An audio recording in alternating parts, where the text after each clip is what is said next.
Welcome to a Tuesday edition of the Duluth Conservative. Hi, Dave. Howdy. How are things? You've been reading all those books in the background? Yeah, those are the ones I finished. So good. We could probably burn those. Since this is the Duluth Conservative.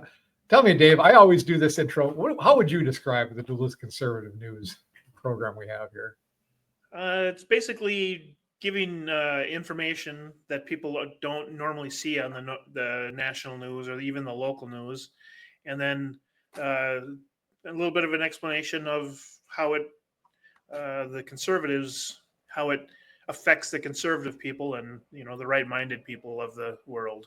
So the right-minded. Yeah. Here's an interesting tidbit just for a little bit of trivia before we start.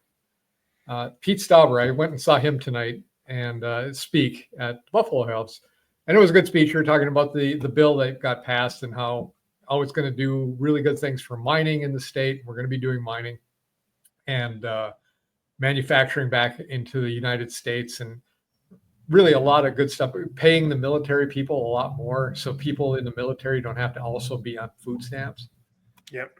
But the tidbit is, I looked up Pete just to check him out a little bit, and he played in hockey. He played left wing, and I thought that was ironic.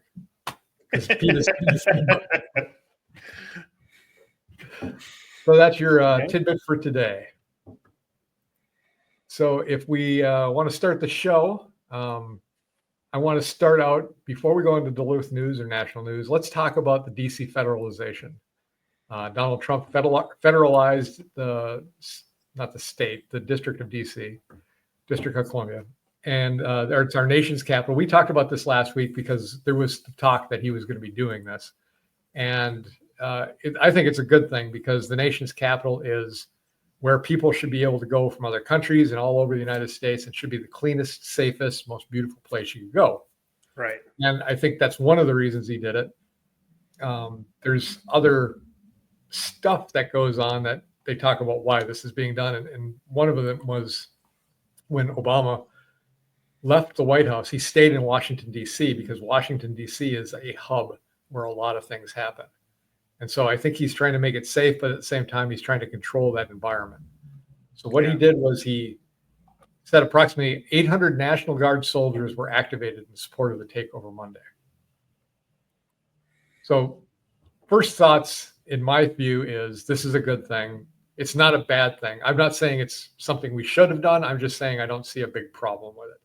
Get DC under control, get it cleaned out. There will be no homeless people there anymore. He's going to move them away. He's not eliminating them. He just said they're going to be away from the Capitol buildings.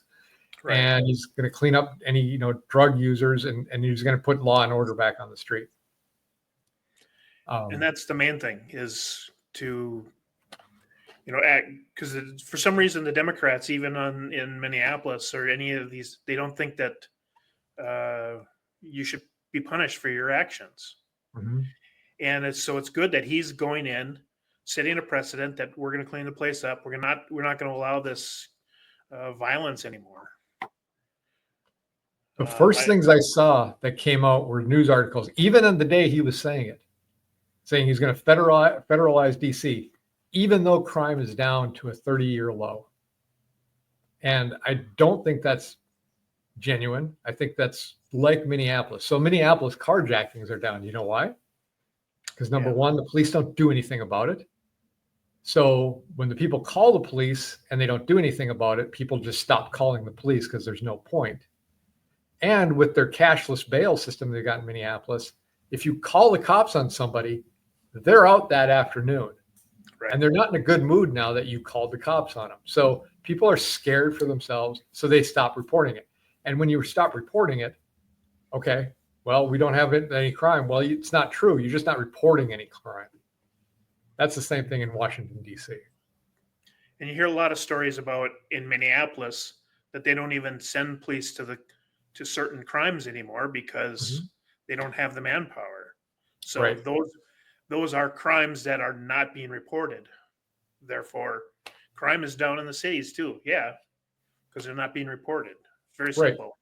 I said this story before. I remember when my kids were going to school, but it wasn't their school district. Minneapolis School District, they got a new superintendent. Superintendent came in and said, hey, we are suspending too many kids, and too many kids, people of color, are disproportionately suspended. So the solution to that was, you're not allowed to suspend anybody. And guess what? Our national statistics went up. We solved the problem. Even though we've got kids in school that shouldn't be there, that should probably be suspended. They've got behavior problems or what else, but it's not getting suspended. So we look good on paper, but in practice, it's not good. And that's what Washington, D.C. is. Exactly. I think that's what the crime reports statistics show. Yeah, right. we're just not reporting it. The problem hasn't gone away. We're just not reporting it. Right. And I had I had something for this with an ABC News reporter was saying, when she reported on this, is ABC News. ABC News is pretty far left. Yeah. And she's talked about this, and she goes, yeah, they're doing this. And the guy said, well, it's at a 30-year-old. She goes, outside this building, 2 people were stabbed to death in the last 6 months. I was mugged. A cameraman was mugged. She's going off a list. She goes, this is real. You may say that in the statistics, but it's not real in practice. Correct. Yeah. So let me play this clip I have here. And this kind of explains it. So I don't know if I'll play the whole thing, but we'll go on to the beginning of it. Is putting its allegations on the record tonight, claiming police supervisors in the department are manipulating crime data to make it appear violent crime has fallen considerably when compared to last year. As of today, according to the DC Police website, crime is down 25%, a decrease the chairman of the police union calls preposterous. The union's allegations come as the former commander of the 3rd District stands accused of doing what the union says is being done day in and day out. To areas where we know that that's Michael Pulliam standing with the chief of police at a recent news conference. Before we go forward, today I saw somebody asked her, what is the chain of command? And she didn't understand what that meant. Now, I can understand when somebody doesn't understand a term like that, but she's in a structured hierarchical unit of organization. She has to know what chain of command means. And she was baffled. I don't know what that means. That's unacceptable. Time he was the commander of the 3rd District, which patrols the neighborhoods of Adams Morgan and Columbia Heights. In early May, 5 law enforcement sources familiar. Look at this guy's face. I don't know. I stop it there, but that guy looks like he is in pain. Yeah. Like he's watching his grandma do pole dancing or something. With the investigation, tell News 4, Pulliam was placed on administrative leave with pay and told he was under investigation for questionable changes to crime data, a move that came just about a week after he filed an EEOC complaint against Executive Assistant Chief of Police Andre Wright, according to 3 law enforcement sources familiar with the complaint. The reasons for that later in this story. I don't want to go too far into this because it's a long story, but what it comes down to is I don't think you can say that crime is down to a 30, 32, 34-year-old low. It's all just cooking the books. It's the old saying, there's lies, there's damn lies, and there's statistics. And you can make anything look good on paper. The interesting thing to me also was that the media was able to run with this immediately the day of. First thing they said was, despite the fact that it's the 34-year low. It's so obvious that they cannot let anything be just reported on as a regular news story. It has to have some sort of spin on it. Right, and that's why Trump fired the head of the government statistics board, because he no longer trusted the numbers. He could get rid of all this stuff too, because he no longer would trust the numbers about if crime is up or down, because like they were saying, someone's fudging the numbers. Right. So who knows what the actual number is?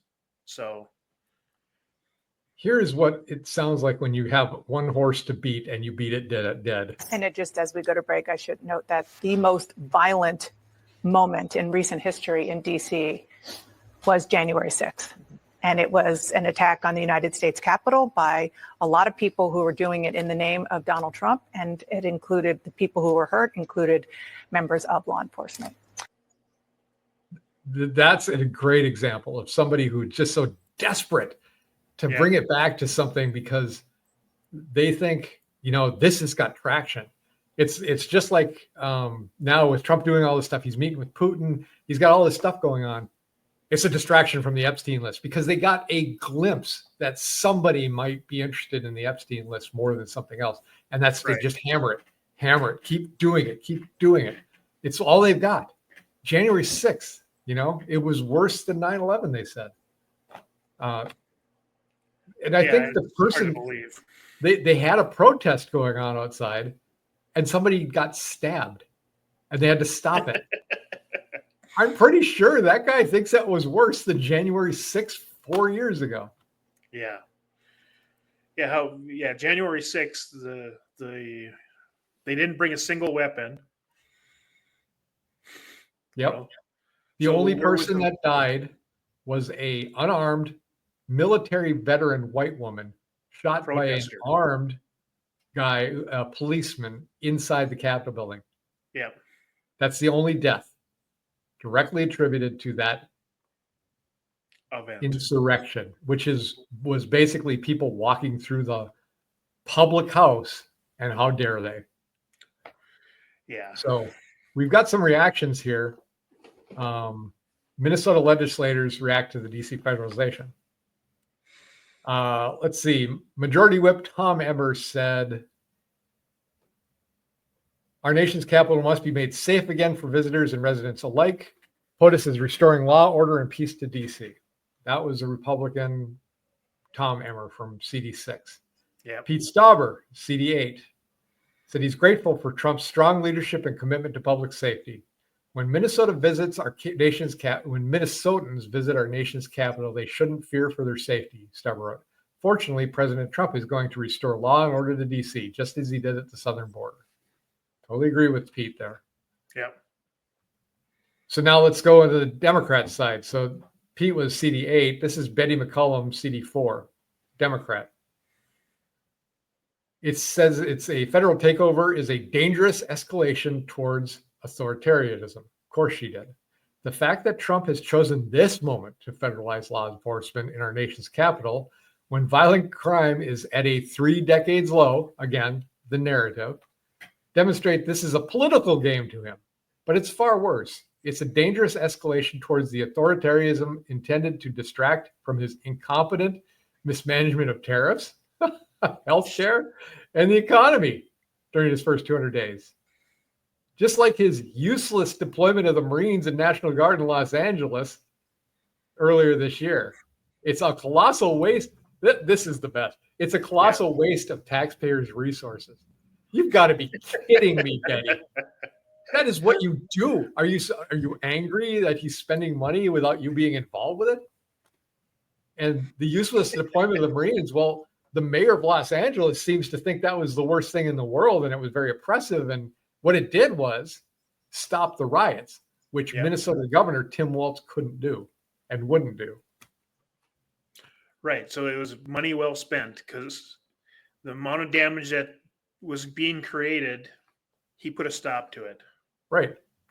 And if Tim would have done that, we would never have gotten that summer of destruction that we got. Yeah. Where people died, hundreds of millions of dollars in damage throughout the country stemmed from that Minneapolis riot not being taken under control. Because once you let something like that simmer, it flares up all over the nation. And if Trump hadn't have done this to Los Angeles, I'm guessing those protests would still be going on today. Not only in Los Angeles, but it would have spread, just like it did in Minneapolis. Well, yeah, I mean, there's 2 sections to that. One is he stopped the riots.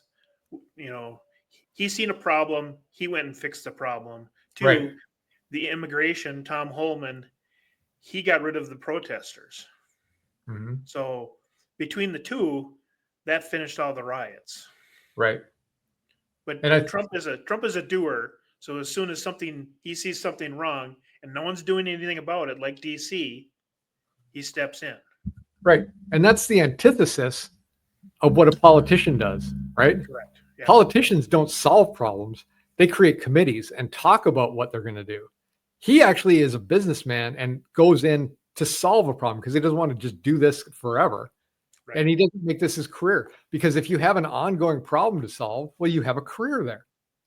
Like, you've got Joe Biden, who was in the White House, having been in the, in Politics. for 50 years, talking about how he's going to fix things and how it's a shame that the government's gotten like this. He's part of the problem. Yeah. Oh, and did I give Tina Smith? No, Tina Smith, Democrat Senator, on her way out. Tina Smith, lame duck Tina Smith, calling the deployment a distraction from the economic calamity of his trade war and the potential release of the Epstein files. See, I told you, they come back and bang that gong one more time. Yeah. It is wasteful and an unnecessary disruption to the families of those soldiers and federal law enforcement officers who will be deployed for no reason other than to satisfy the ego of the president. What does she think military people do?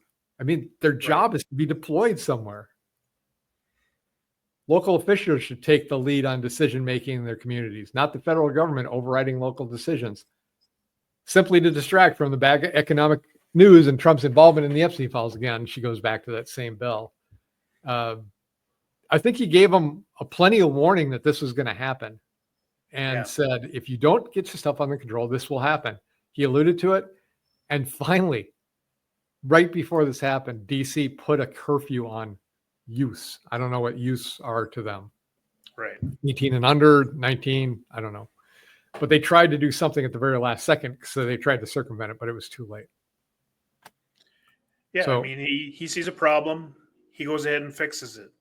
mhm, Whether you like it or not, he's going to fix the problem. right. He's seen the problem. He's the same news was talking about his Putin meeting today, about how horrible that was and how stupid it was, but at least he's trying to solve a problem. Right. Right or wrong, he's solving a problem. So Yeah, and I can't give an opinion to say whether this is a good thing or a bad thing, but to me, it doesn't seem like a bad thing. It seems Right. like it's fine. So, and time will tell, but they're closer to it. he only has, according to the Constitution, he only has 30 days, and then he has to get permission from the Congress and House to continue on with the deployment, basically. I suppose So- they'll be back in session in early September too, right? Yeah, so he's got 30 days to fix the problem. If it doesn't work, then the Congress has to get involved. But he's got a trifecta, so I don't see why that would slow him down. So Sure. Okay. Well, I think we covered this one pretty good. yeah, Let's move on to Duluth news. Primary elections are today. There's 2 at-large seats open. The second district is open, and 2 at-large school board positions. And the primaries are today, and then the actual election will be in November. Until that is decided, Deborah DeLuca has been appointed the second district city councilor because the current guy left because he moved out of the precinct or the district. yep, I don't know much about her. I looked her up. Looks like she's got a pretty good resume. She is retired as the executive director of the Duluth Seaway Port Authority. That's got to be a substantial job. That can't be an easy thing to do. I can't even think of what they would do, but yeah, I think it's the traffic coming in and out of the port. So it's the big ships, I believe. yeah. What do they maintain are they the one that maintain how deep the water is? I don't know. I think God did that. I think it's the scheduling of ships coming in and out and making sure everything's, nobody's clogged up. People are coming in and out. I think so. I don't know. It seemed like it was an important position that seemed hard to do. So she has a couple of quotes, said, "I'm here to roll up my sleeves and go to work. They'll have a lot of work to do in 4.5 months. I know it's been a tough budget year." And then she said, I don't feel like I'm coming in with an agenda or an axe to grind or something I feel needs to get accomplished. I do want to do a good job of presenting the second district. So that's all good stuff to me. Yeah, we'll see what she actually does versus how she speaks. Yeah, just see how she votes. She's only temporary. She's only until January. Correct. Somebody else is going to get elected in November and they'll take that seat. She's not running for that seat. Yeah. So, well, I mean, that's the thing. Maybe she'll do the right thing because she's not trying to buy votes. So maybe something comes up, she will do the right thing, but she's going to get outnumbered, even if she does the right thing. So who knows? we have the list of at-large and school board at-large, city councilor at-large, school board at-large. They're going to winnow it down to 4 people, I believe, for the at-large and 4 for the school district. So basically 3 people are going to get, I'm sorry, 1 person is going to get knocked out of the primary for each one. Yeah. Very Like wealthy again?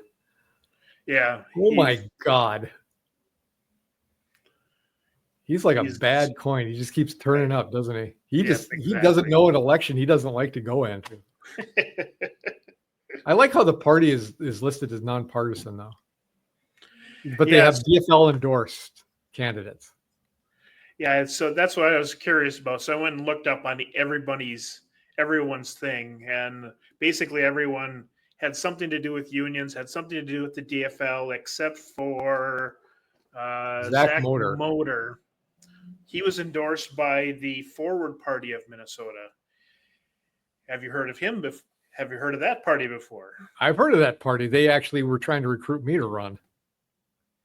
Yeah, but they put someone in as a Republican against you instead. So they did, but then they got to know me, and then they were actually trying to recruit me for this election. Okay. And I said, no, I think I'm good with this. But nice guys. I mean, I talked to some of them. I understand why they put Tim in there when I talked to him. Right. They didn't think anybody was going to be on the Republican side at the time Tim filed. And then when they did think somebody was going to run, they had an idea who it was going to be, that they thought Tim has a better chance against that person than going into a DFL primary, and then going to the election, he had a better chance. So it all made sense to me. What they should have done once I filed and they knew who I was, they should have resigned. They should have pulled back, because that was it taught me a lot. It did teach us all a lot how to do stuff, which was good. I think he should have went and primaried against the DFL person. Yeah, he should have. Because the main goal for that party and for the Republican Party is to get rid of the Democrats who keep running the city into the ground. So it would have been better to try to go after her a little bit, but I did find on one of the person's website running for Therese. What's her name? Therese Tomanek. She's currently a she's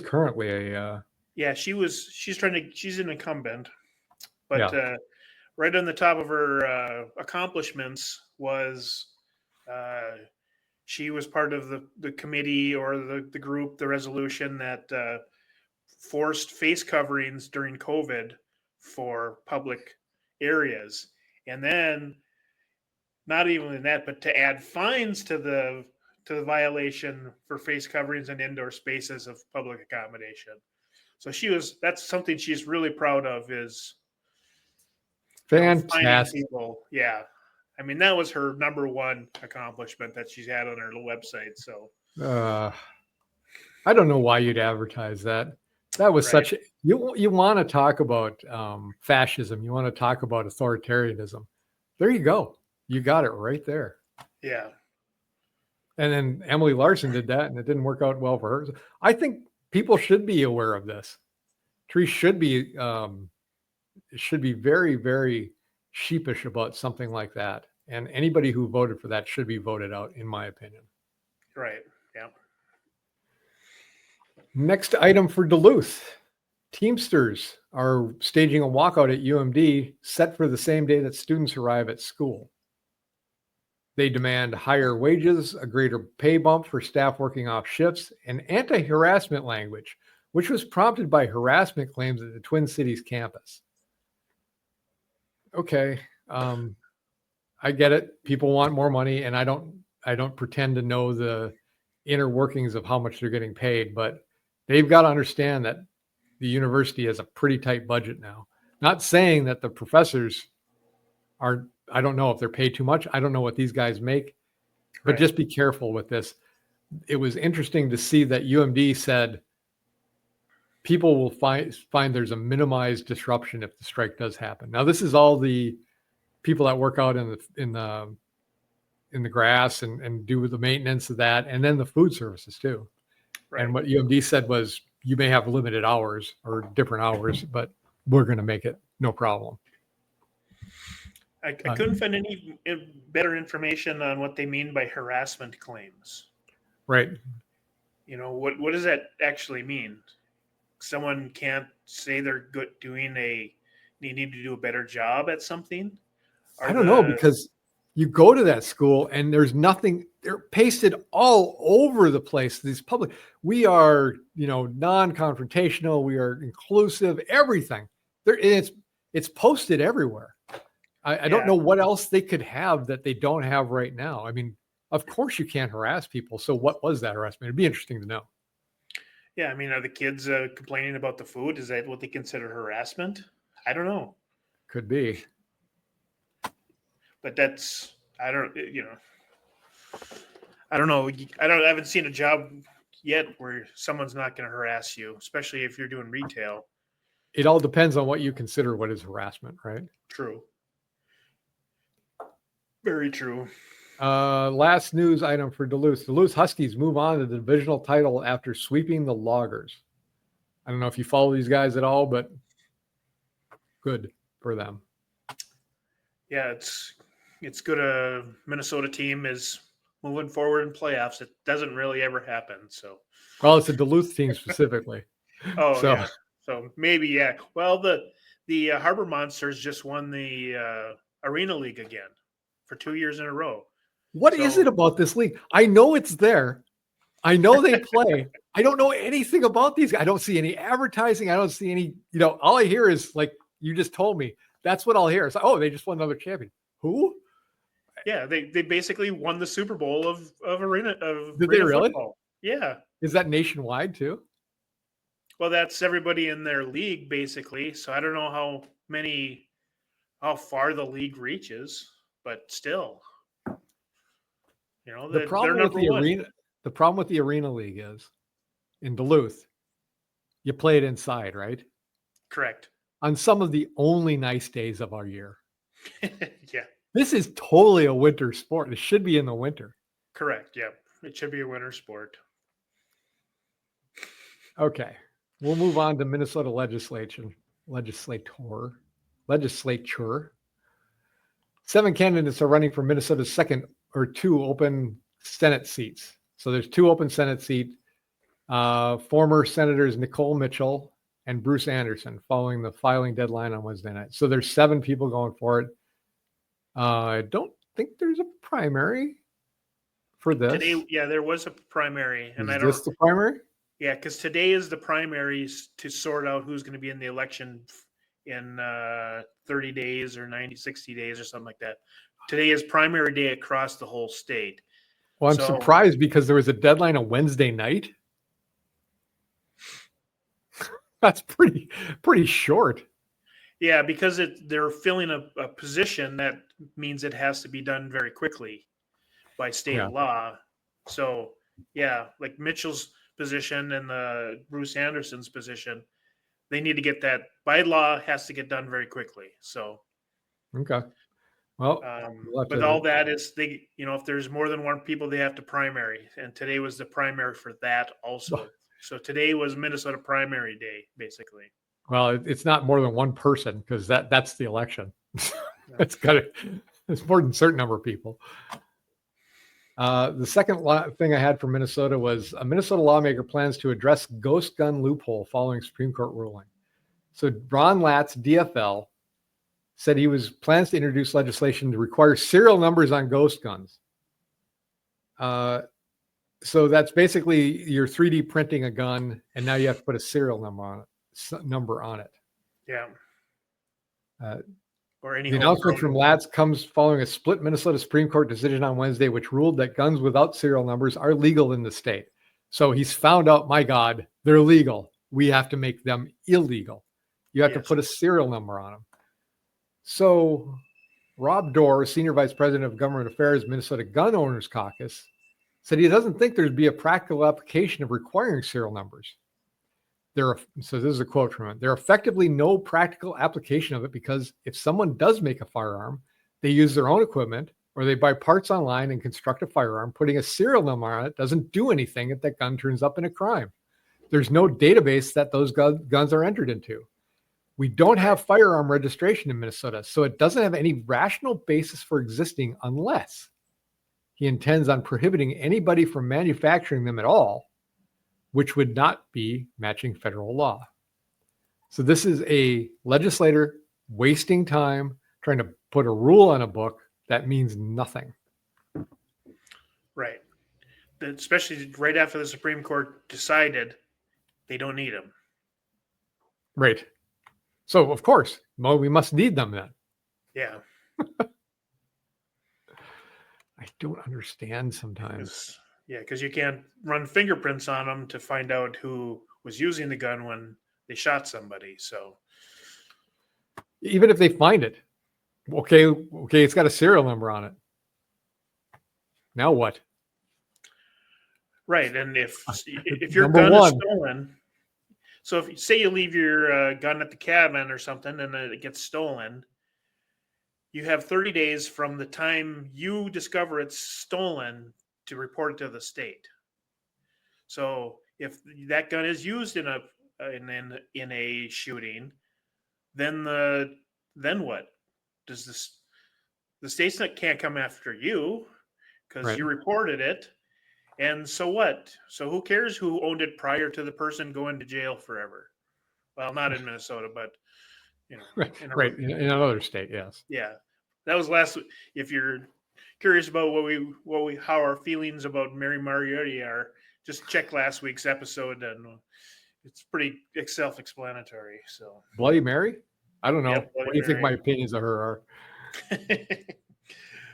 Hey, you're going to be useful at your job. Yeah. All right. Going on to Minnesota Governor Tim Walz. Professor who was fired after refusing the COVID vaccine sues Minnesota Governor Walz. So this professor said, hey, I had COVID. I had natural immunity, and you fired me. I think he's got a point. Yep. I'm not sure if suing Walz is what he should be doing, but why not? Well, I mean, I guess it boils down to who made the authorization to fire him, and if that was Walz to make that determination, then I would go after him because he's the one. The school didn't decide it; someone in government decided it. Therefore, I could see that going him after Walz if that's the way if he's this one that signed off on it. I would like to see Walz in prison for putting senior citizens together with COVID patients, effectively killing them. I don't see how that's anything other than manslaughter at best. And even worse because it was intentional and they did it anyway. And it's really, really evil. Yeah, and they knew that that's how it spread. That's why the family members couldn't be with them as they were dying because they kept them out of the nursing homes. Right? So they knew that it spread. I just talked to a guy today and he said his dad was in there 6 months without his wife who he'd been married to for 60 some years, and he died. And he said, I think it's because he just gave up. It wasn't, up until then he was physically fit, but you separate somebody who's been with the same person for 60 some years, even longer, if that's, before they got married. And it was endless too. That was the big thing about COVID. It was never going away. It was going to be like this and get worse. And remember, we're going to have the winter of death. That was according to the president of the United States at the time. All right, one more thing for this, and I put this in Walz because, it's just so him. Minnesota could owe the IRS nearly $7 million over tax benefit error. A letter sent to the state lawmakers in June from Minnesota management and budget shows that the state had improperly provided a benefit for ex-spouses of state employees since 2022. So these are the people that are dropping laws on us. They can't even get their stuff together. It seems more like fraud to me too. Well, yeah, because it only has to do with state workers. Yes. So they're paying themselves basically. So you're right. I would put that under the fraud category. If we only had like a attorney general that cared or knew how to do his job. No, he's too busy going after Walz. No, I'm going after Trump. I'm sorry, Trump. Yeah, he's not going after Walz. What was I saying? No. I'm too distracted because of the next one. Now we're going to talk about Minnesota news, and this kind of falls into Walz too, but we'll talk about it. The 52nd person has been found guilty in the Feeding Our Future scandal. 52nd. And this guy was named is Guad Hashi Said. I think that's how you SAID. Yeah. But he was one time described as Ilhan Omar's enforcer. So yay, more ties to Ilhan Omar.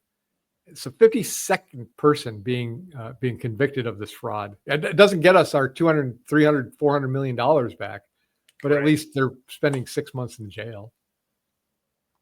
So what was he? Yeah, good Irish boy. If it was that, I would have to say his name. Gahid Hashi Said. Because apparently you have to say it in the accent of the nationality the person is. Yep. That was possibly the worst Irish accent that was ever uttered in humanity. Yeah. There's a interesting YouTube video I saw, and this is, I'll bring it up here and I'll actually play it. It's Josh Hawley. And it was from here we go. It was on the Joe Rogan show, but let me share this screen. Talking about mineral rights in Minnesota. Don't look at her, look at me. Yes. Are you the secretary? I am. Do these people who are sitting here today, do they work for you? We work as a team. Oh, okay. So who's in charge then? I Good. Then why are your leadership meeting with dark money groups and concealing it from the public? Has anybody in leadership at your department met with them, the Wilderness Society? Senator, I do not know. I can help you with that as well. The answer is yes. Your leadership has met with the Wilderness Society, and they met with them off the books. Can we set up a meeting with these folks? July 19th, 2021, they proposed how they might calibrate this so it doesn't look like they're violating any of the rules of the court. And remarkably, it stays completely off of everybody's calendars. Their request is to cancel the mineral leasing rights in Minnesota. After they meet off the books with your leadership, you do it. Good Joe Rogan shot at the end there. Yeah, so canceling the mineral rights. Now, Pete Stauber was talking about this today as we are going to be mining now. This is all going forward, but had it not been reversed, if Trump had not come in, all mining in Minnesota would have halted completely, which would have devastated the economy up north. Think of all the people that would have lost their jobs. Think of all the minerals that we would still have to be getting from overseas. He rattled off some statistic about how many slave labor children there are mining some of these mines. We need to do it here. We need to do it in America, in our borders, control it. And he also said something that's kind of going off at a tangent here. But he talked about how 3M, a United States company, had a plant over in China, and they were manufacturing, I believe, pharmaceuticals of some kind. I'm not sure. No, it was the mask. It was the N95 mask. And government said, we need those masks. And China said, no, you're not putting them, you're not shipping overseas. We need them. Right. So an American company in China was being told by the Chinese government what they could or could not export out of that country that they manufacture in one of their plants. That's the fear. The prescription drugs, the minerals we need, the oil we need, it has to be coming from internally. It gives us jobs, it gives us security, it gives us the minerals we need that are being mined fairly and not being done on the backs of kids. So Right. Yeah, it really boils down to national security. it does.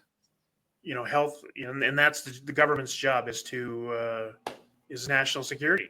It's basically the federal government's only job. Correct. Yeah. That's what That's they're the only thing they supposed should to be do. doing. Yeah. Right. That's their main function. That's what they always were meant to do.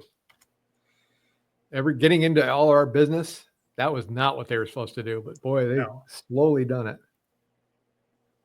I'm going to talk about Minneapolis a little bit. There was some interesting thing I saw, and I don't know if I'm going to play this whole thing, but let me see how long it is. 57 seconds. We'll do it. I'm with you.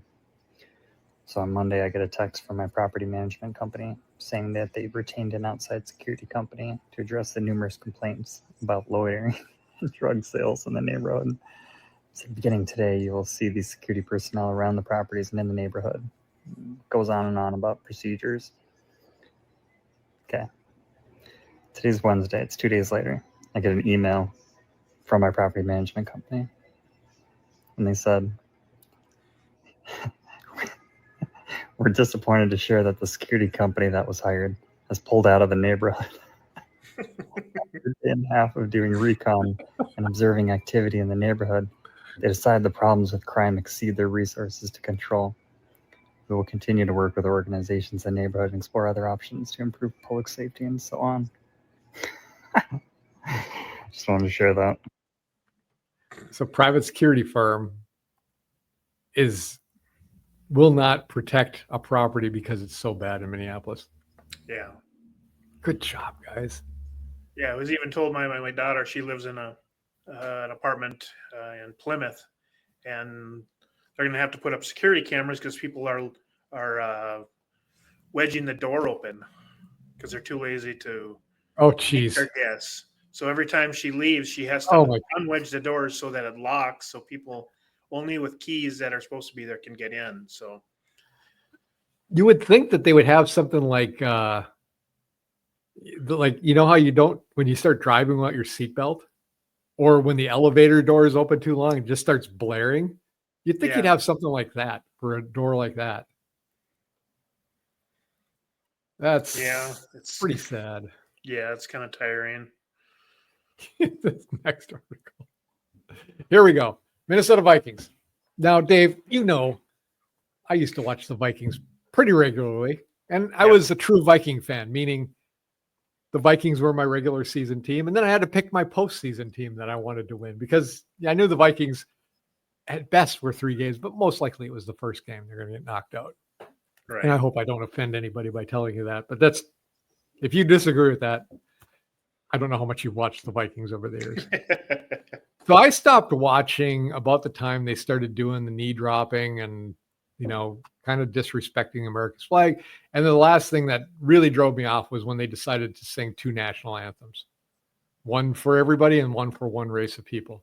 And I thought that's not a sport I want to watch.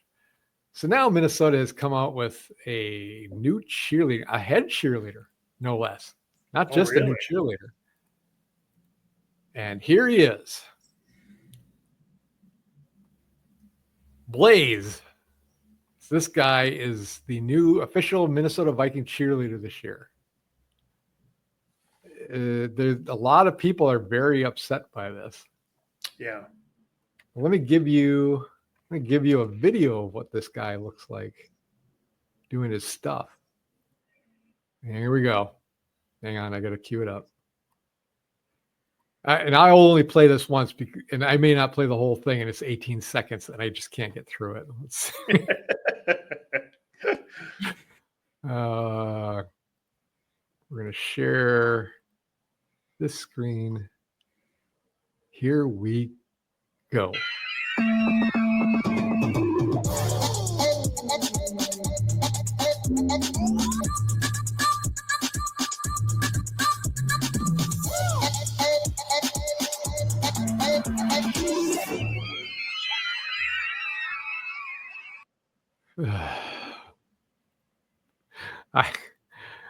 I can't take it, man. No. There's always been male cheerleaders, and they have a role. And I've been to Vikings games. There's male cheerleaders. They do their stuff. Their bases usually. They're throwing the girls up in the air, or they're doing something else. This is a guy pretending to be a girl cheerleader. Who Right. wants to see that? I don't know. It's like they took every institution in America that was very American: football, Disney, Levi's, Victoria's Secret, Right. Coke, Coca-Cola, and it's like they wanted to systematically destroy every one of these things that are uniquely American. And football is one of them. Football is for guys who like to watch other guys beat the crap out of each other. And Yeah. I loved it when it was like 90s, like Troy Aikman. I'm sorry, dude. Your body will never be the same, but man, he took a beating and it was enjoyable to watch. And the trade-off was these guys made enough money to, live their lives, plus their kids had enough money to live their lives without having to work again. That was the trade-off. But the payment was pain. It was hits, and it was people, really, really, really doing bad things. Not illegal, not dirty stuff, but I'm talking about, quarterbacks coming back and you got a shot at him, you want to take him out, you took him out. Right. Can't even do that anymore. And year by year, they started making the rules. So all you can do is kiss the quarterback on the forehead, and that's it. You can't even touch him. Then they started doing the BLM stuff, and they started doing the national anthem.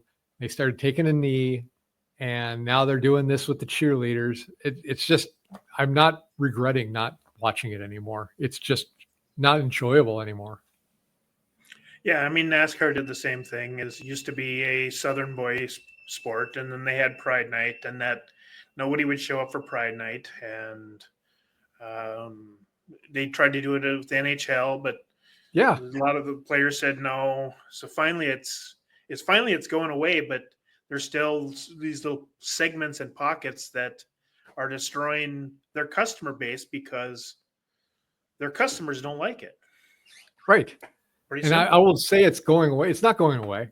It's No. just put on hold. They're just waiting. They'll do this again. Yeah. It's That's so why- different. Think back after 9/11 when they had the first football game after 9/11, how patriotic it was. The American flag was there and the jets were flying over and everybody was into it. That was great times. Unfortunately, it was right after a horrible event, but it was good times. This is something I don't recognize. It's something that you want to call it evolution. Why don't you do this in a different league or start your own league? Can some things just stay the way they are and the way they're meant to? Can there be some things that are just for guys? Like guys who just want to watch stupid things or physical things or horrendous things, boxing, NASCAR racing, like you said, football. That doesn't have to be integrated with all this garbage. I don't want to see this. I wouldn't want to go to a game with this, to be honest. It's just not appealing to me at all. And that's why I threw in the next line. You can kind of read I'll share it right here. If this story is true, I haven't been able to confirm it anywhere, but I've seen it listed, 50 times on the internet that people are just not going to go to the games or canceling their season tickets. I can see it. I think it's a little extreme because the chances of you even seeing this guy are slim to none. Right. But that's their only voice they have. That's the only play they have. So that's what they're going to do. So Right. I understand it. They're not doing this because he's the best cheerleader. They're doing this to make a statement. There's a reason behind this. And it's not because, hey, here's a guy who's a really good cheerleader. I've known former Minnesota Viking cheerleaders, and there was a pretty big regiment down to their hairstyle, how they had to look, what they had to do. Yep. This guy isn't adding anything to your team, but it is making a statement, which is really what you want. Vikings definitely need new owners. The NFL needs a change in direction. They got to stop this. Yeah. And it's not that hard. You printed money. Now you're just trying to drive people away. Do you think you're going to get a bunch of new fans because of it? Right. Who's not watching football that will see this and go, you know what? Yeah, it's time to start watching football. Finally, I've got a male dressing up like a woman doing cheerleading. It's what I've always wanted. Go to a drag show if that's what you want to see. Plenty of those. Hopefully Well, not this- at school. I mean, this near is you. basically the same, exactly on the same line, just different people. But yesterday at the Vikings camp, they invited Governor Walz there. So, Oh God. I mean, you know, if you're someone that's acting like a woman, dressed like a woman, yeah. So that's Don't his why high heels dig into the grass? probably. So that's, you know, but Walz was at training camp yesterday. So Ugh. Well, he is a pretty macho guy, Dave. yeah, he's I'm sorry. I should be more positive. about as positive you can get with that guy. So I'm going to sprinkle in a little violent left here, and I'm not going to show this whole thing, but this is in Minnesota, so I thought I'd have it. These people are standing out here pretty, you know, wearing their suits. There's kids out there. They're holding signs. What about those women? They're pro-lifers. If this thing buffers too much, I'll just stop it. You know, women are being aborted. Women The woman deserve to walks live. away. She walks away, and then it looks like she comes back. I may out y'all. Should have been up. And she's got kids trailing behind her. These are, I'm guessing these are her kids. And she's dropping F-bombs and everything at these guys. Stop recording me. I don't consent to recording. Stop recording. So that's assault. yeah. You can record on public grounds, and spraying somebody with mace is assault. So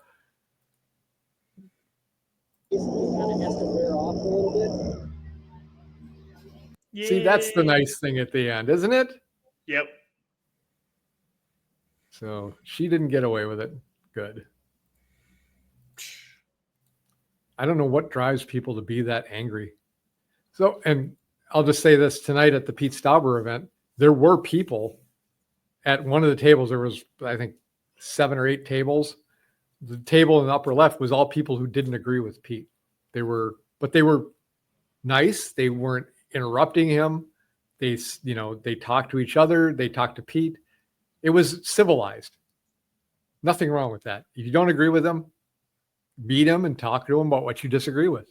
And you may not come to a conclusion, but at least you're talking, not this. Yeah, that's exactly right. You're talking. You're not violently striking out with your opinion.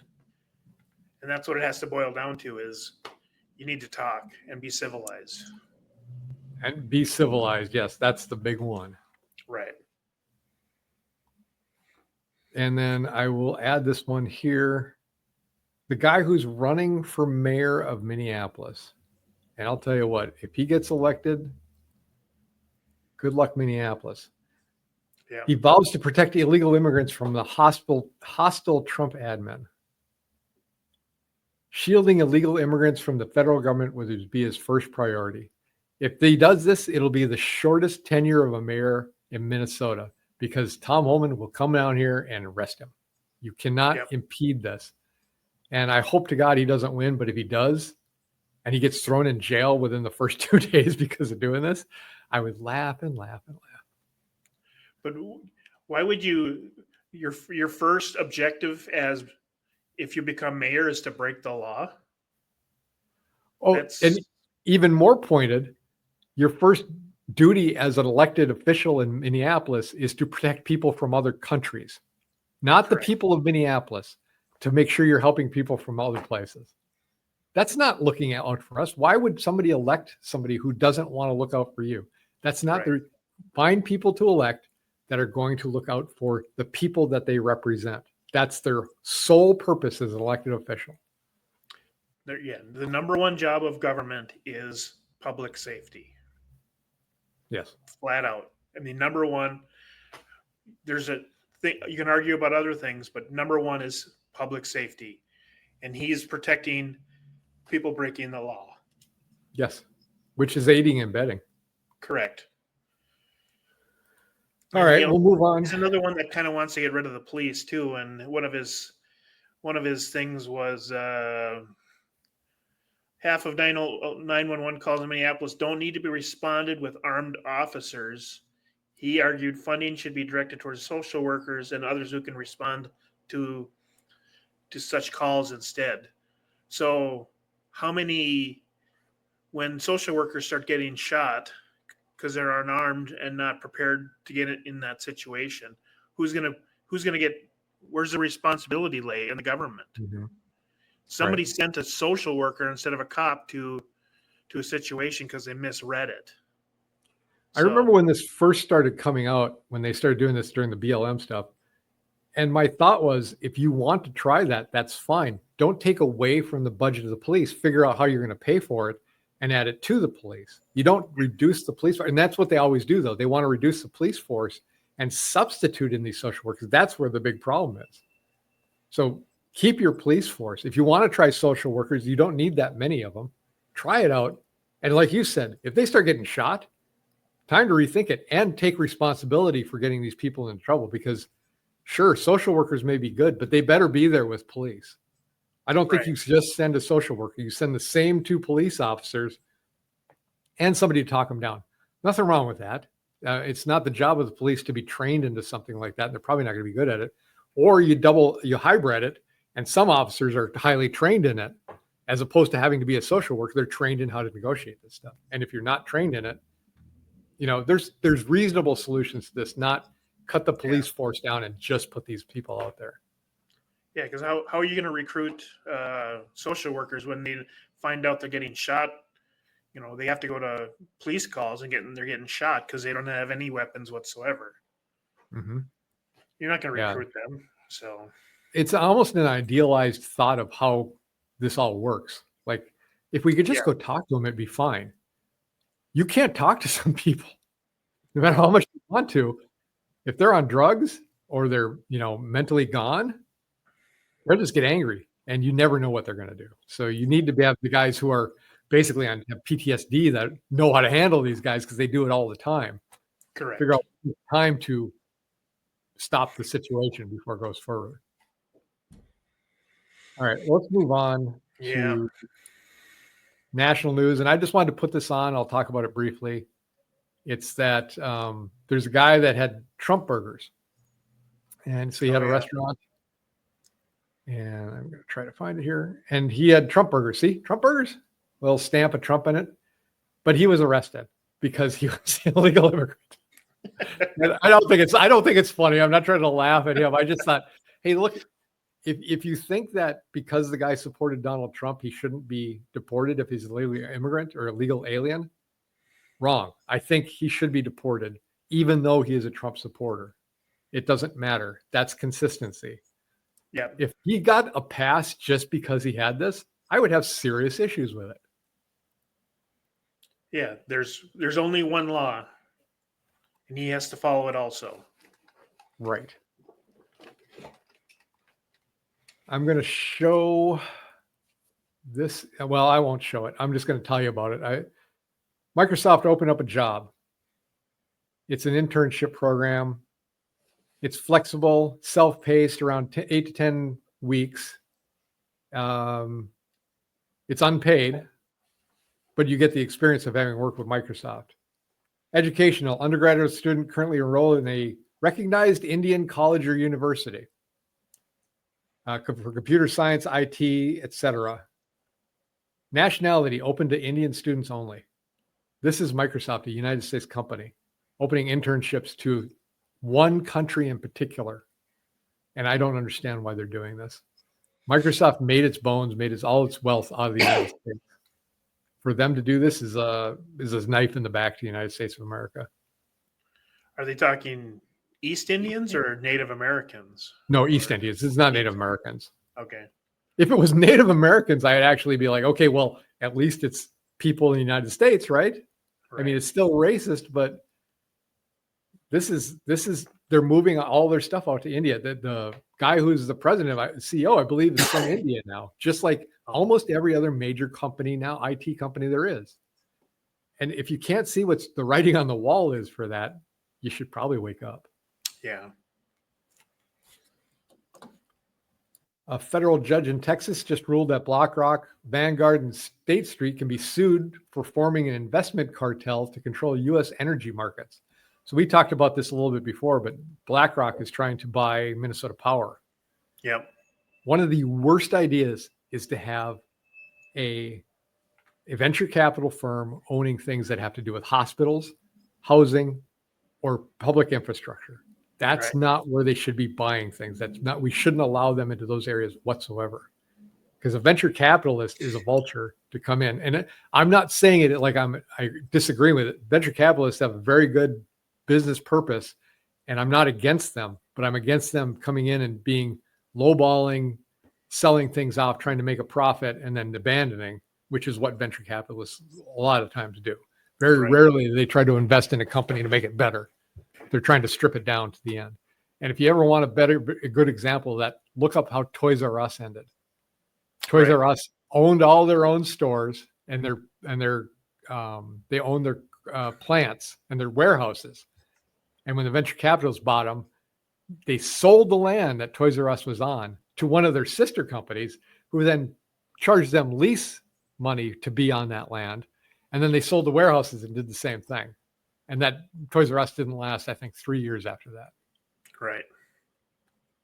Well, the same thing with Red Lobster did the same thing. Is they as soon as they got into trouble, they sold all of their standalone buildings because they had money in the property, and Sure. so the only ones that are still open are the ones that are leasing spaces somewhere.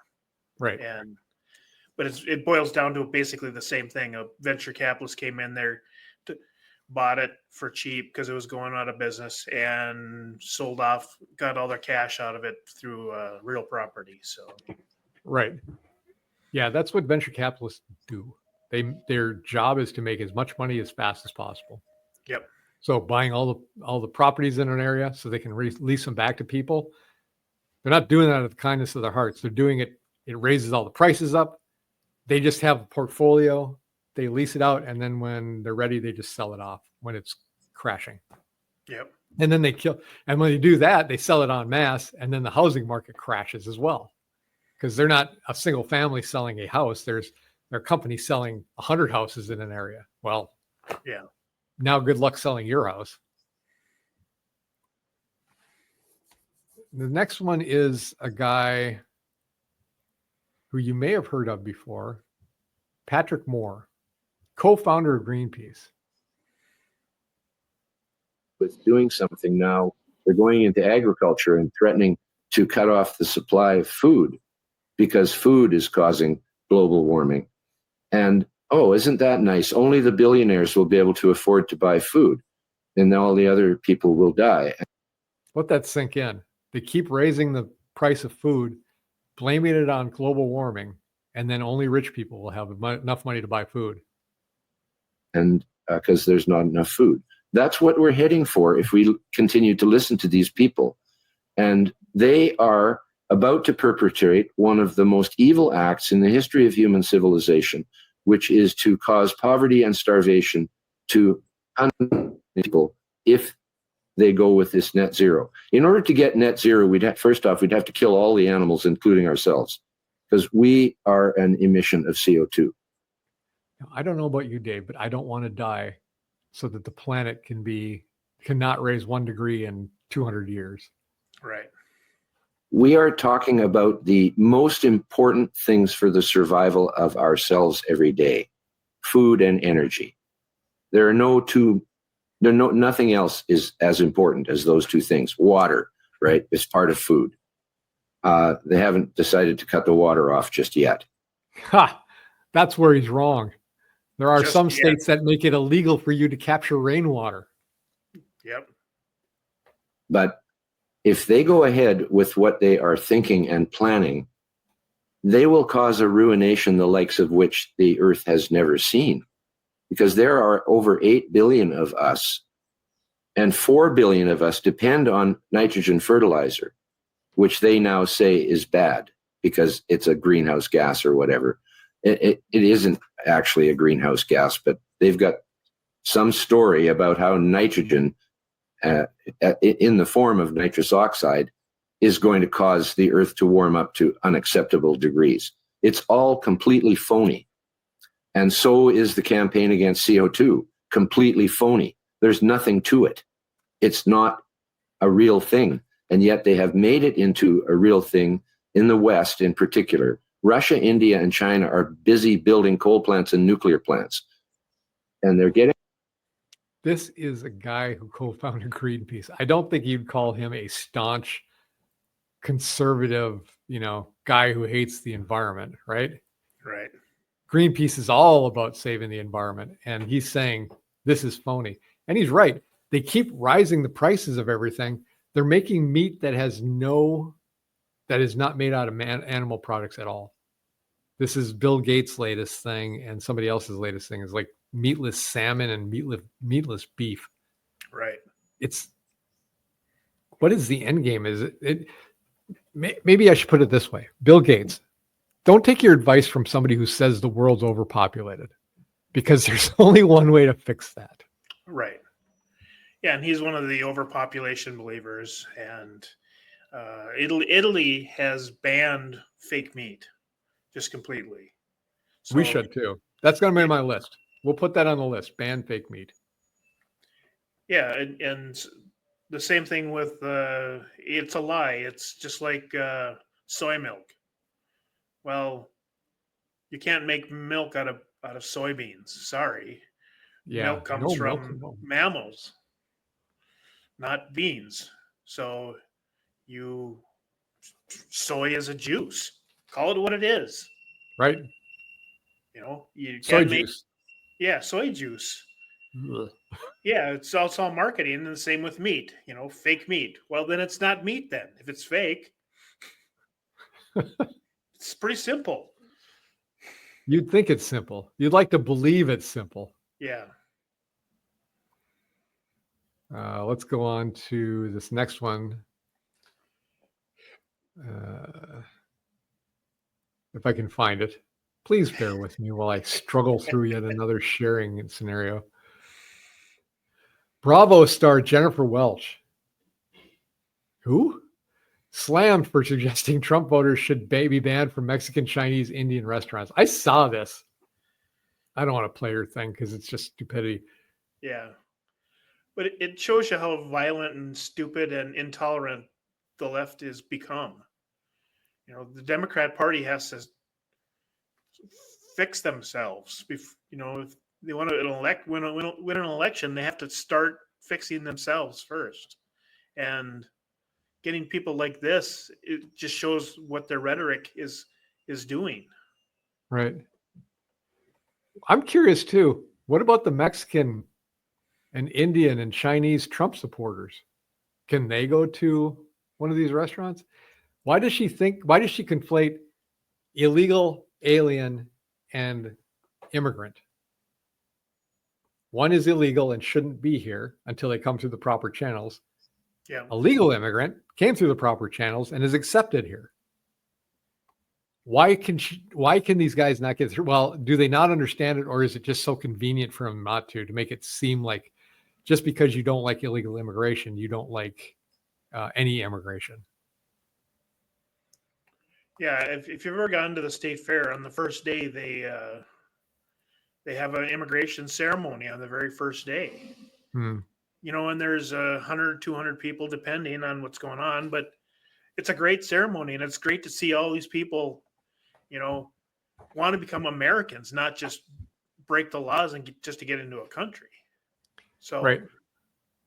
The thing is, I will say too, is it's a mistake to have a massive immigration from one country into a certain area.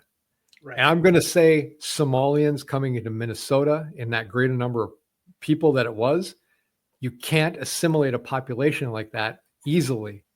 And you can tell all the conflicts happening down there. And there's still a lot of people there, they're first generation. They just want to make this into their country. And I would say the same thing from any other country in the world. You can't take a mass of people from one certain place and stick them in a country, concentrate it into a certain area, and expect it to go well, because they will ultimately want to make it better or worse. The best part about the Somalians is they're fleeing their country for some, persecution, but they still want to make it exactly the same. Only this time they're in charge. So that's the model they want. They just didn't like that model because they were not in charge. Now they're going to be in charge. They like the model. Yeah, it's pretty ridiculous. I'm going to. So did you see this South Park episode they did? So they mocked Charlie Kirk. Charlie Kirk. So they mocked Charlie Kirk. Did I put that in the right browser? I don't think I did. And so Charlie Kirk came out and did a whole show on it. And so what they did was they called him in the show Master Debater. So this is South Park, making a shot at him. Yeah. And I saw it, I think they'd done this before, so it wasn't particularly groundbreaking to me what I saw. So Charlie Kirk does a whole show on it. In fact, he has now t-shirts that says Master Debater on his website. He's making money on this. So I want to play you the reaction to his reaction, and then we can do our reaction to the reaction to his reaction to South Park. Okay, I'll play this a little bit. I don't know if I'll play the whole thing. Here we go. Kirk is trying so hard to be in on the joke in this South Park episode. I don't think you understand what this is. This is not a friendly roast between friends. They are making fun of you because you are a hack, morally contemptuous loser. It's very much giving like this meme. No. Charlie Kirk is not at all upset about the South Park episode. Not even a little bit. He thought it was so funny that he's selling this super cool Master Debater shirt on his website because the show's so cool and he's cool and it's so funny. He thinks South Park is so funny and he's so funny too. And he's so glad that he was in on the joke the whole time. So who's going to be the one to tell Charlie Kirk that we're laughing at him, not with him? All right, that's pretty much the whole theme of the whole thing. Yeah. But so here's the reaction to the reaction to the reaction to the show from me. They're so desperate to show that they're smarter than him that you don't get the joke. We're laughing at you. Don't you understand? Don't you understand the beauty of this? It's dripping in irony. Don't you? They just revel in it. Charlie Kirk is well aware of what you're doing. And he probably does find it genuinely funny. If he doesn't, he's playing you still. So that this is your reaction to him. So buy his shirt. I mean, I find it funny. It seems like they're going out of their way to make sure that he knows, you're not cool. We're laughing at you. Don't you understand? We're putting you down. Don't you get it? Yeah, I think he gets it. Yeah, he definitely gets it. And yeah, but he's, Charlie Kirk's he's as an arguer and a debater, he's 50 times better than any of these buddies on these videos. So he's definitely an impressive guy. Yeah. He knows his subject. He knows what's going on. He argues properly. He debates properly. Well, he does something I can't do. He can pull facts up at the top of his head. And I have such a hard time doing it, especially when I'm trying to formulate an argument or have a conversation with somebody. I try not to argue with them because you're never going to convince somebody if you're arguing and telling them they're wrong. Right. But I'm trying to understand where they're coming from. But the first thing you do is you say a statistic, but you can't, unless you can, tell the source of that, it's kind of suspect no matter what. That's what I'm impressed with him. He just knows these facts off the top of his head. Yeah. Here's a disturbing little thing.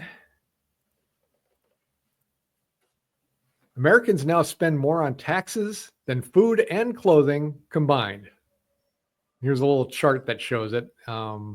Expenditures of the average consumer unit in 2016. So this is pretty old. So this has been a while now, but clothing is over here, food's over here, food and clothing, and then taxes. It just shows you just how we've gone from, how much was the taxation on the tea before when the settlers threw it in the ocean? 3%? I think it was either 2% or 3%. Yeah. Now we've gotten to the point where you get to work 2.5 days, over 2 days, probably 2.5 days before you start working for yourself. That's just to pay for taxes. Yeah. And that's not just talking about your income tax, but your sales tax, property tax, taxes on tax. And then when you die, you also get to pay tax on that.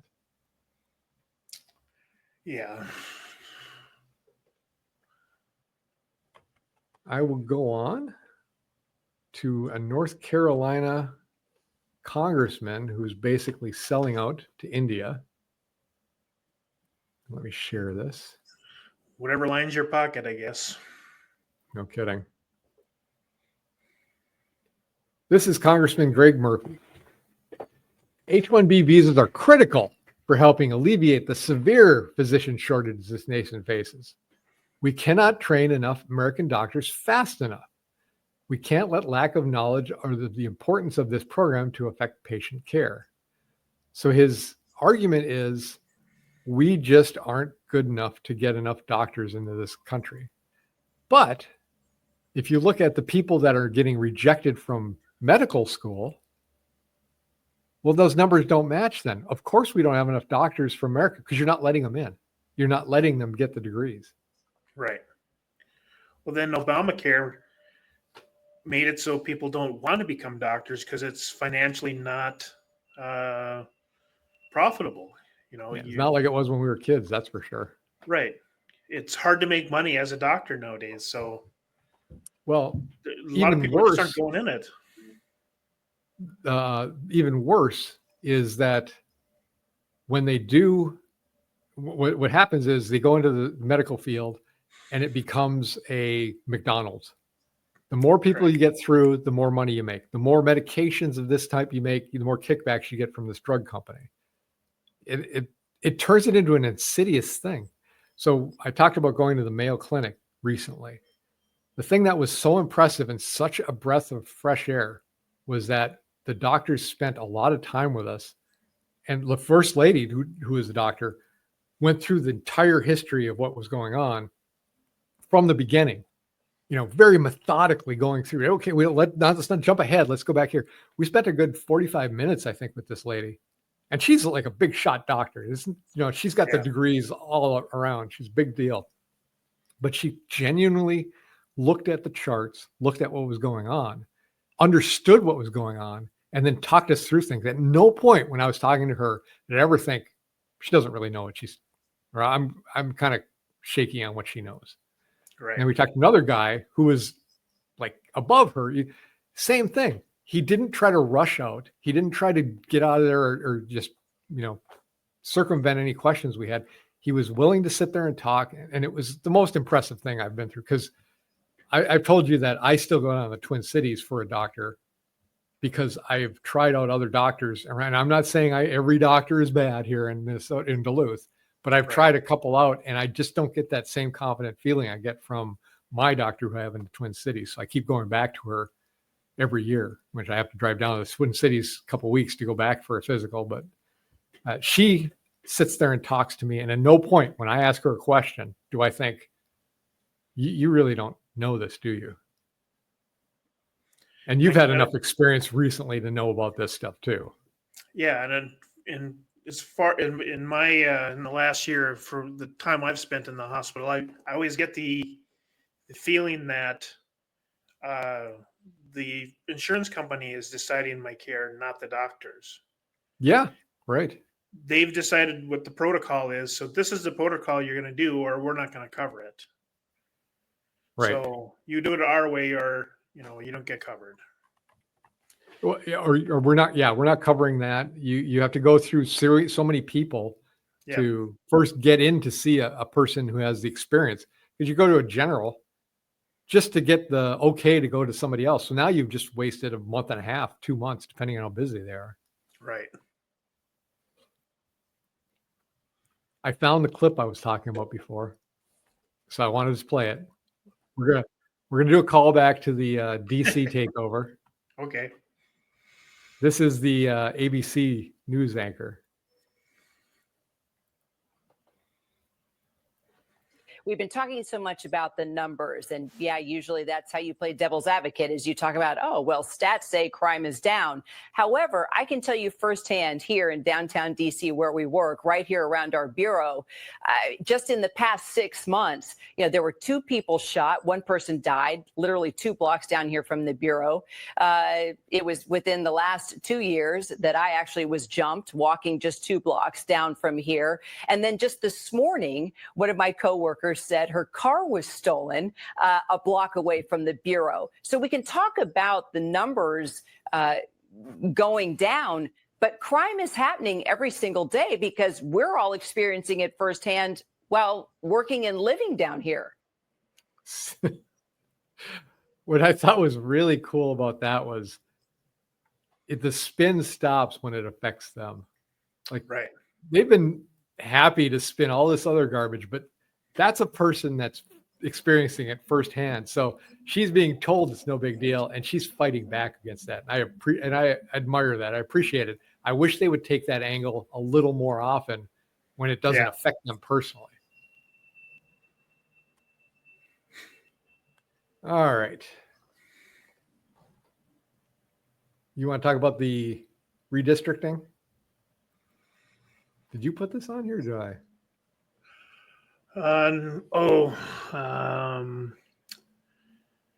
Yeah, I can't even read my own handwriting on this one. That's a tiny little thing, but there's redistricting happening in Texas. They did pass that legislation, and now it has to go to, I believe, the House in Texas to get it finally approved. Yeah, and they didn't, once again, they didn't show up for work. I just destroyed it. But anyways, if you can, I wrecked mine. You're going to have to fix the chart. Hang on, I got to go back to where we were. But anyways, they left because of redistricting. So then they started showing all the states that have 0 representative because the Democrats redistrict all the Republicans out of the states. And like we can't show you now, but on the thing I had on our notes, it showed all the states with 46% Republicans but 0 representatives, and there was like 7-8 states that were that way. Yeah. So and even Wisconsin, they redistrict. Then they all of a sudden they got a new Supreme Court person in there, and all of a sudden they got rid of. Then now they didn't. Abortion was illegal for 58 years. Now it's 2 days after she shows up, she's legislating from the bench, and now there's abortion in Wisconsin. So they're complaining basically about something that they've been encouraging for forever. So now when they're supposed to be there it was, they should be representing their counties or whatever, and they're not. They're hiding like children. And now just like in the Minnesota, they didn't get their way, so they didn't show up for work. Yeah, until they were persuaded to come. Yes. So there's 8 states, according to the list, that have 0 Republican representation, even though at least 35% of their state has Republicans in it. So hopefully the Democrats in there get what's coming to them. So the funniest thing is I saw somebody on it going on one of the news shows, and she was a Democrat, saying, of course we're going to gerrymander when we're in charge. It only makes sense, but you can't do it. That was essentially her argument. Right.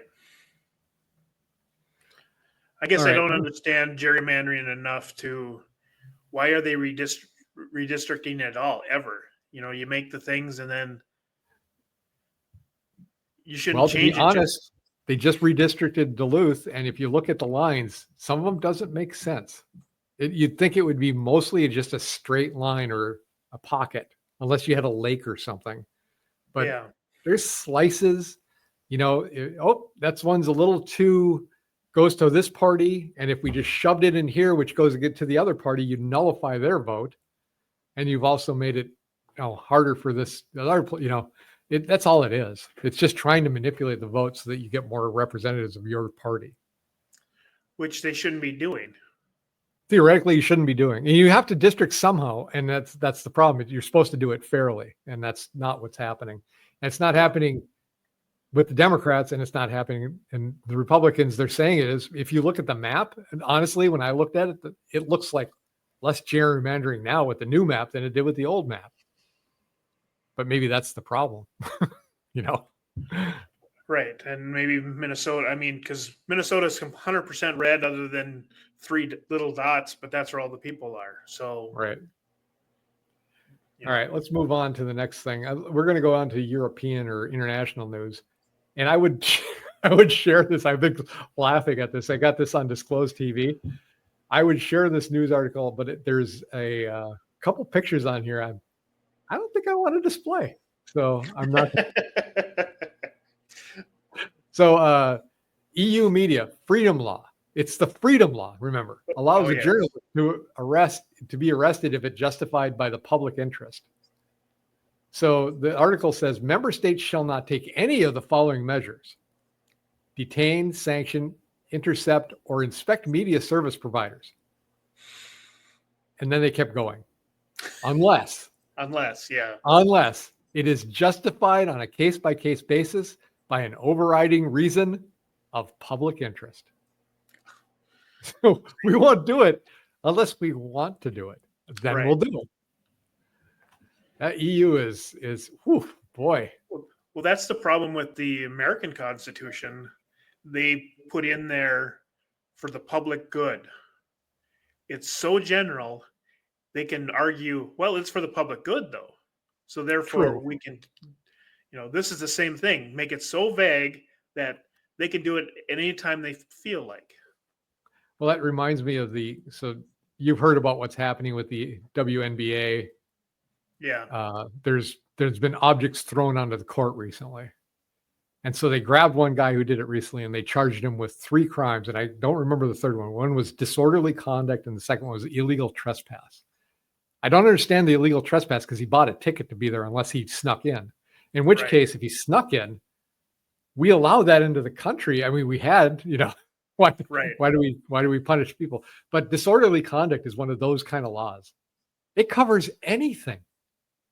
Anything at all could be disorderly conduct. It's the most vague, useless law. Well, useful law there is. You can arrest anybody for disorderly conduct. You stand in the wrong place, disorderly conduct. Yeah. Did you see the nets they put up to stop this problem of people throwing things in there? It had like 2-foot holes in it, so you could easily throw anything you wanted through these little holes. Or I didn't know if that was real. Is that real? Did they really put netting up on all those games?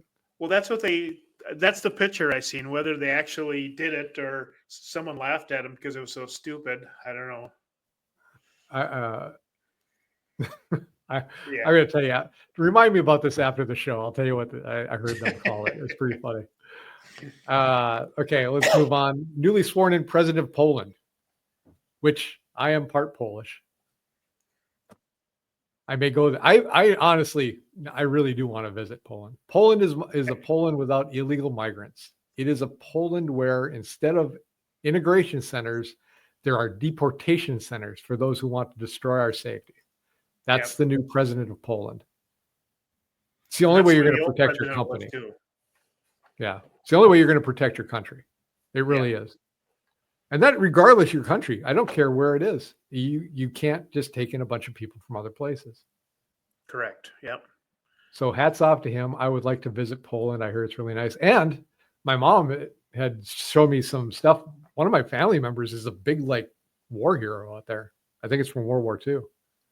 He just passed away. They buried him. They had a big, a parade for him. I'd never even heard about him before. So it's pretty cool. All right.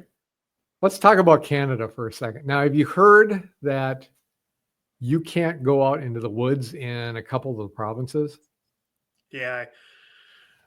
That was one of our double stories is we doubled it up. Yeah, it's like there's so much information on you can't go in the woods if you're Canadian. How stupid. Okay, so I'll do this one, and then I'll do the actual second one, which I think is even funnier. This isn't funny at all, by the way. A second Canadian province has closed nature, ordered citizens to stay out of the woods until it's safe for everyone. It's probably going to be 2 weeks.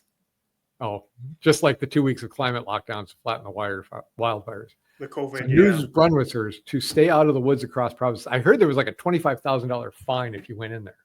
Yep. So the second part is, so now they're punishing law-abiding citizens for doing the thing of going into the woods. And they said, you know, you don't need to go in the woods anyway. What do you need to go in there for? So then this is the second one. Oh, I'll have to, sorry, I'm gonna have to put this on a different screen. So 1 second. Talk among yourselves. Here we go. Today, we're telling Nova Scotians, stay out of the woods. We are restricting travel and activities that really aren't necessary for most of us. Hiking, camping, fishing, and the use of vehicles in the woods are not permitted. Trail really not necessary for most of us. See? Right. How that works? Systems through woods are off limits. Camping is allowed, but only in official campgrounds. The fine for violating any of these bans is the same as the fine for the ban on burning, $25,000. That are crazy. Yeah, the first time I seen it, I thought it was like an AI prank from The Onion or from Babylon Bee. It's like, so you're joking about not being able to go in the woods? Right. And so this is the guise of preventing forest fires, but it's not really that. Here's why it is. This is the real story now. Me going for a walk in the woods is going to cause a fire. I can understand why people think that that's ridiculous. But the reality is, it's not that you might cause a fire. It's that if you're out there walking in the woods and you break your leg, we're not going to come and get you, because we have emergency responders that are out focused on a fire that is threatening the lives of New Brunswickers. And if you take your boat out fishing in a pond in Crown Land and you capsize, we're not going to be able to come and help you out, because our first responders are focused on an immediate and serious threat to our province. And so it's the possibility of diverting emergency resources away from where they are really needed. But me going for a walk. So it's not that it's going to cause a forest fire. It's because we can't come and get you in case you're in trouble. So what we're going to do is make you can't go out there and fine you $25,000 because of it. Not tell you, hey, be aware, if you go out in the woods and something happens to you, nobody will come to get you. Be aware, and then take that risk yourself. Now, this is mommy and daddy aren't going to come and save you. And I don't know how many times you've gone in the woods, but I've gone in the woods hunting, I've gone fishing, I've gone hiking. Never once has it crossed my mind that if I got into trouble, I would need the government to come and save me. I'd be with somebody, they would come with me, or it would be, get out yourself. Or I call somebody that I know. I wouldn't expect the United States to send in the government to send in places to help me. This is just a BS excuse so that they can justify it, making it sound like it's better than it was. Yeah, are they trying? Is this how they're going to reduce costs? Is this a money saver? That's why they're doing it? Because then, if that's the case, then anyone who goes out in the woods, you make them buy a $100,000 insurance bond. So if someone has to come and get you, that $100,000 goes to whoever saves you.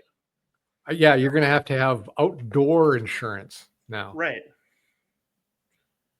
The whole thing is just Canadian, just completely ridiculous. It's so frustrating to get to the point where they lie to you so blatantly and act like you don't understand what's going on. Right. So I choose to go in the woods. If you're really going to be this way too, well, I guess what? You better not have any cops in there enforcing this law, because they better be diverted to something else. Right. $25,000. And this is your own property too, I believe. Like even you Yeah. go in the backyard and you've got 5 acres of woods, you're in the backyard, 25 grand.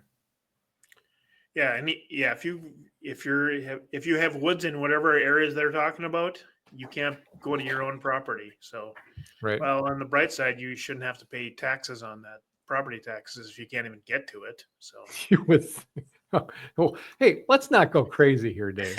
yeah. All right, let's kind of wrap up now. We'll go to health and fitness. I want to just play a video that I want to remind people what it was like and what we're all just actors in a theater. This is the government talking about COVID. Here goes. Now, this was a press conference. So notice everybody here is unmasked. Now, here we go.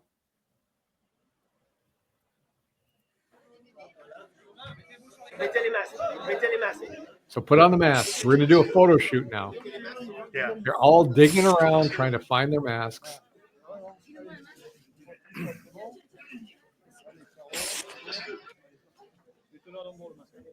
Still isn't done. Passing them around, touching each other. Don't